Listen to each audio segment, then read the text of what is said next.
আসসালামু আলাইকুম বন্ধুরা, আজ আমরা দেখব কিভাবে তৈরি হয় আমাদের সবার প্রিয় খাস্তা ও সুস্বাদু ফিশ স্টিক্স। শিশু থেকে বড় সবাই এটি ভালোবাসে। ব্যস্ত বাবা মায়ের জন্য এটি সময় বাঁচানোর দারুণ সমাধান, আর ফ্রিজারে সবসময় প্রস্তুত থাকে। কিন্তু এই মচমচে খাবারের পেছনে রয়েছে বিশাল আকারের আধুনিক প্রযুক্তি নির্ভর উৎপাদন ব্যবস্থা। এর যাত্রা শুরু হয় আটলান্টিক ও প্যাসিফিক মহাসাগরের ঠান্ডা পরিষ্কার পানিতে। এখানকার মাছ তেলযুক্ত, মজবুত এবং সুস্বাদু। ফিশ স্টিক্স তৈরিতে সবচেয়ে বেশি ব্যবহৃত মাছ হল পোলক, হেক, কড বা হ্যাডক, যাদের স্বাদ হালকা এবং মাংস নরম ও ফ্লেকি।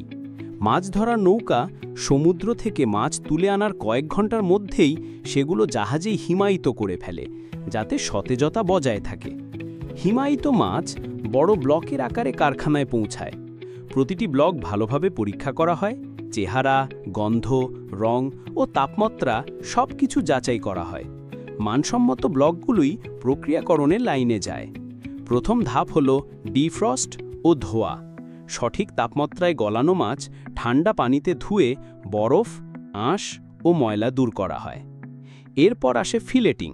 মাথা, কাঁটা, পাখনা ও অভ্যন্তরীণ অঙ্গ ফেলে দিয়ে মাছের ফিলেট তৈরি হয়। প্রিমিয়াম ফিশ স্টিক্স তৈরি হয় গোটা ফিলেট কেটে সুন্দর আয়তকার টুকরো বানিয়ে, আর বড় বাজারের পণ্য তৈরি হয় ফিলেটের বাকি অংশ বা ছোট টুকরো থেকে, যেগুলো পিষে সমান পেস্টে পরিণত করা হয় এবং নির্দিষ্ট আকারের নরম ব্লক বানানো হয়। এরপর উচ্চ গতির মেশিনে এই ফিলেট বা ব্লকগুলো নিখুঁত আকার ও ওজনে কেটে ফিশ স্টিক্স বানানো হয়। একরূপ আকার কেবল প্যাকেজিংয়ের জন্যই নয়, পরে সমানভাবে রান্নার জন্য জরুরি। এবার শুরু হয় ব্রেডিং, যা দেয় ফিশ স্টিক্সের মচমচে আবরণ ও আকর্ষণীয় চেহারা। প্রতিটি স্টিক ডুবানো হয় ময়দা, পানি ও মশলার মিশ্রণে, তারপর ঝুরঝুরে ব্রেড ক্রাম্বে মোড়ানো হয়। এরপর যায় 180 ডিগ্রি সেলসিয়াস তাপমাত্রার তেলে মাত্র 30 থেকে 60 সেকেন্ডের জন্য, যাকে বলে ফ্ল্যাশ ফ্রাই, যা বাইরের আবরণ খাস্তা করে কিন্তু ভেতর পুরো রান্না করে না। গরম অবস্থায় স্টিক্সগুলো সাথে সাথে পাঠানো হয় -40 ডিগ্রি সেলসিয়াস তাপমাত্রার ব্লাস্ট ফ্রিজারে, যাতে গঠন, স্বাদ ও আর্দ্রতা আটকে থাকে। এরপর চূড়ান্ত পরীক্ষায় দেখা হয় আকার, ব্রেডিংয়ের সমতা ও ওজন ঠিক আছে কিনা। কিছু স্টিক রান্না করে স্বাদ, টেক্সচার ও রং যাচাই করা হয়। সব ঠিক থাকলে প্যাকেজিং লাইনে পাঠানো হয়। বাজারে বিক্রির জন্য থাকে ছোট প্যাক, 6, 10 বা 20 পিসের, আর রেস্তোরাঁর জন্য বড় কার্টুন, প্রায় 5 কেজি পর্যন্ত।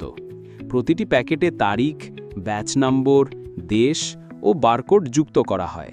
এরপর ডিপ ফ্রিজ স্টোরেজে রাখা হয় এবং বিশেষ সেন্সর 24 ঘন্টা তাপমাত্রা পর্যবেক্ষণ করে।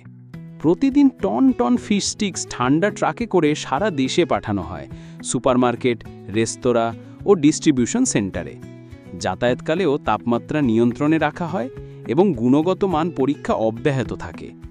আজকাল ভেজিটেরিয়ান ও ভেগান ফিশ স্টিক্সও জনপ্রিয়, যা সয়া, মটরশুঁটি বা সামুদ্রিক শৈবাল থেকে তৈরি, কিন্তু একই প্রক্রিয়ায় ব্রেডিং, ফ্রাই ও ফ্রিজ করা হয়।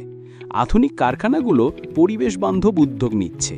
বাকি মাছের অংশ পশুখাদ্য বা সার হিসাবে ব্যবহার, পুনর্ব্যবহারযোগ্য প্যাকেজিং, সৌরশক্তি ব্যবহার, এমনকি পানি পুনর্ব্যবহারও করছে। যতই যন্ত্র থাকুক, মানুষের দক্ষতা অপরিহার্য।